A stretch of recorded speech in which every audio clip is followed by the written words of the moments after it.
The home buying process can be super nerve-wracking. There is so much information and so much you need to know about the home buying process.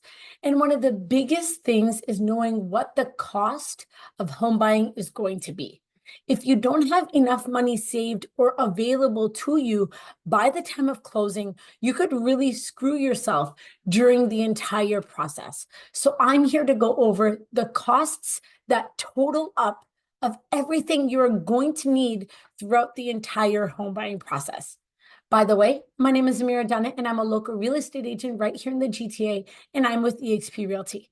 And if you have any questions about the home buying process, thinking about purchasing anywhere right here in the GTA, I am the one to call. My contact information is right there in the description. I'm going to put it right up here as well so you can see it right in front of you. Please go ahead and reach out. I am here to help, and my husband is a mortgage agent. We are both here to try to guide you through this crazy process to make it as smooth and as easy as possible. So please go ahead and reach out. Now let's jump right into it. So number one is the purchase price. You have to remember that there is a down payment that go with the purchase price. So you're not lending that total purchase price from the lender. Let's use an example. Let's say you're looking to purchase a property at $1 million. The down payment for that amount will be $200,000. The actual amount that you will be borrowing from the lender will be $800,000. That then is broken into monthly mortgage payments, but you don't need a whole $1 million to be able to purchase that property. You need that down payment.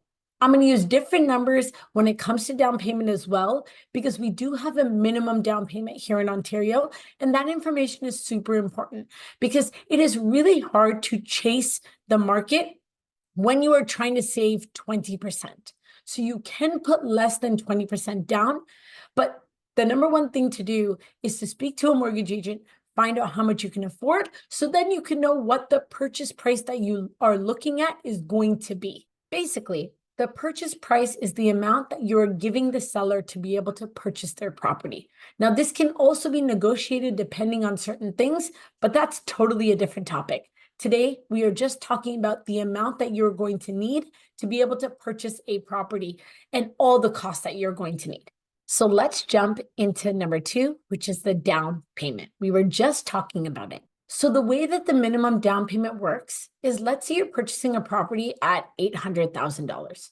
The first $500,000 of that total amount of $800,000 is under the 5% down payment, which means for that portion, you only have to put $25,000 down.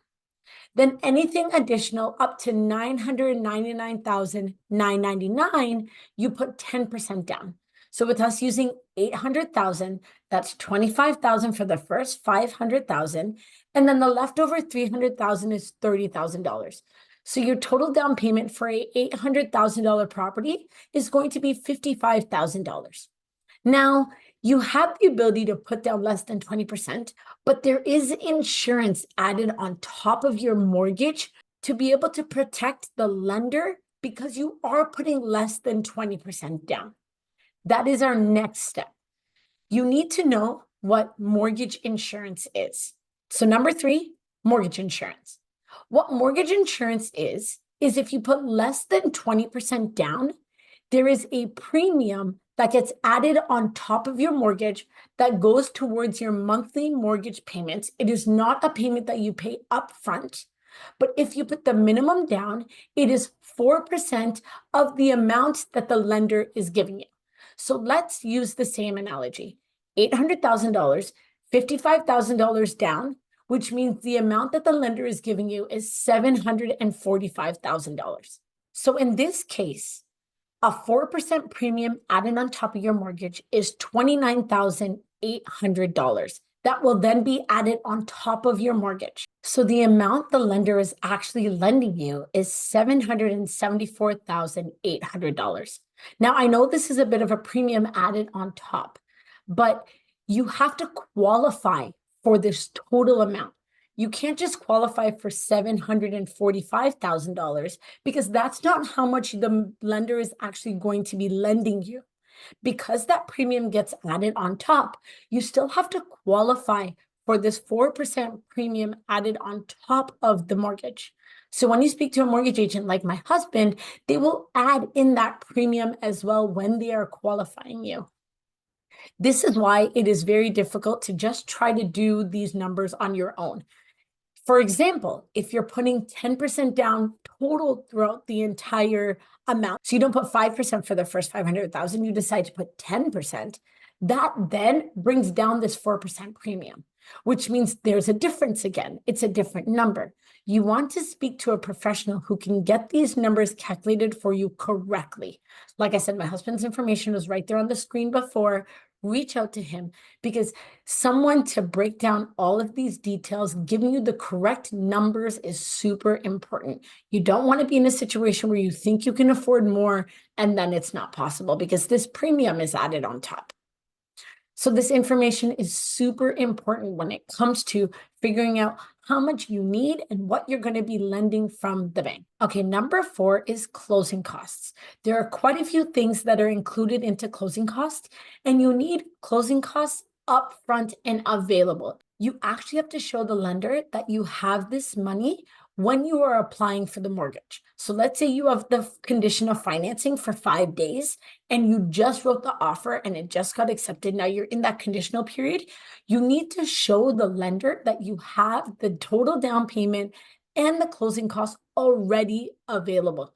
I know that most people think, oh, I'll just have it available for closing. No, you have to show the lender that all of that money is already in your account, ready to be used if it needs to be used. So when it comes to closing costs, the biggest amount that you're going to be paying is land transfer tax. Land transfer tax is a huge amount that is a part of closing costs. That's why everyone says to budget between 2 to 4% of the purchase price for your closing costs. Because if you're buying in Toronto, land transfer tax is doubled. And Toronto qualifies as Scarborough, Toronto, and Etobicoke. So if you decide to buy in Etobicoke, you are now paying double the land transfer tax. Okay, so let's break it down. Land transfer tax outside of Toronto for an $800,000 property is going to be $12,475. Now, if you are a first-time home buyer, you do receive the land transfer tax rebate, which is $4,000 back to you as a rebate for that land transfer tax. Now, if you do buy in Etobicoke, Toronto, or Scarborough, that land transfer tax is $24,980. And the land transfer tax rebate is doubled, which means you get $8,000 back for that land transfer tax. But this still is a huge chunk that you have to have available for you when it comes to applying for that mortgage. You have to show that it is already there, ready to be used. Now, also in closing costs, we have lawyer fees. You have to have a lawyer to go over all of the documents to be able to transfer the money from the buyer to the seller, and have all of that completed for you. They make sure the mortgage is ready to go. They make sure that all the documents are correct and that the title is clean, that the seller does not have any liens or encumbrances on that title that you don't take on. And if they do find any, they will make sure it is paid off so that it doesn't come over to you. Lawyer fees are about $1,500 to $2,500 for the lawyer. So you have to budget for that as well. Now, in the agreement, I would put in that you want to have a home inspection. And during the condition of financing, we also have a condition of inspection. An inspector will cost you between $400 to $500, where they look through the entire property, top to bottom, inside the attic. They use a moisture meter to be able to look to see if there's any water damage inside the walls. You really want to get a home inspection because, for example, they also check foundation. What if there's cracks in the foundation and you really need to get that stuff done? You don't want to pay for that right when you purchase a property. What if your insulation in the attic is all broken and you need to get it re-insulated? You don't want to pay for that either. And you want to know this information when you are purchasing a property, because if these costs are going to come up for you, you want to know that. So having a home inspection is super important to have. Knowing what's going on in the property before you purchase it is super important to do. So you have to get that home inspection, and that's going to be between $400 to $500. Now, when the mortgage agent is running the mortgage for you, The lender is going to ask for an appraisal to be completed. What an appraisal is that they check to make sure that the amount that you're paying for this property is at market value. For example, let's say a property down the street sold for $750,000, and now you're putting in an offer on this property at $800,000. The appraisal goes and gets done, and they're like, hey, that property sold for $750,000. Your property, you're putting in an offer at $800,000. We don't think your property is worth $800,000. We think it's worth $760,000. Now, you would have to cough up that $40,000 and have it available to have it as a down payment before closing, because the lender isn't going to give you that total amount anymore, because they don't think that the value that you paid is the value of that property. Now, there is a fee for this appraisal.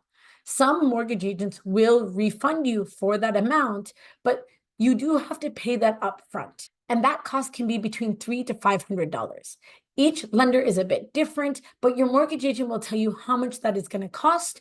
You potentially would pay it up front, and you may get it rebated, or you may not. It is part of the process and something you have to get completed. Now, there's also adjustments added into the closing cost that you have to have available as well. Because, for example, let's say you're moving into a property in June, and the seller already paid for property tax for June and July. You're going to move into this property for June, so they shouldn't be paying for that. So when they do the transfer of funds, the lawyer will pay the seller for those 2 months of property tax that they already paid for. They'll reimburse them. This is done through the process of the lawyer, but it is something that has to be already available in your account. That's why we budget a percentage of the amount for closing costs. We don't give you a solid dollar amount. So you have to have that 2 to 4% available in your account ready to go for closing costs. Now, you also have to remember that you're going to be moving. You need to maybe get a truck, get some movers that are going to help pack everything up, or just get your friends and family to help so you can save some money, It's always fun to kind of give them dinner and pack all together and get the house emptied so that you can move into your new house. So you also have to save for those things. It's not just a smooth process that as soon as I'm done with closing costs and I'm done with the purchase price and the down payment, I don't need anything else. You're going to need some assistance or to hire someone to help through that process of moving, to help packing, to get all of the stuff out of your property. And last but not least, if you are buying a condo, remember you have maintenance fees. This could be from $200 to $1,000, depending on what type of property you got. But the maintenance fees will be explained to you ahead of time. And you do have to pay those maintenance fees for each month that you're in that property and from the beginning. So as soon as you move in, let's say you move in on June 1st, you would have to pay for the maintenance fees for the month of June. So you want to have that amount also available to you, because that would start right from the beginning. I really hope this video helped you understand all the costs that are included into the home buying process. It is super important to have this information to know exactly what the process is going to be like and what amount of money you are going to need to be able to complete this process. Because if you don't have it, unfortunately, you may get yourself in a really bad situation, and you do not want to do that. So I hope I was able to explain everything to you. And again, if you have any questions about this entire process, go ahead and reach out to me. We are here to help and guide you through this crazy process and try to make it as smooth and as easy as it can be for you. If you like this video, please go ahead and subscribe to my channel. Go ahead and like this video, and we'll see you guys all next week.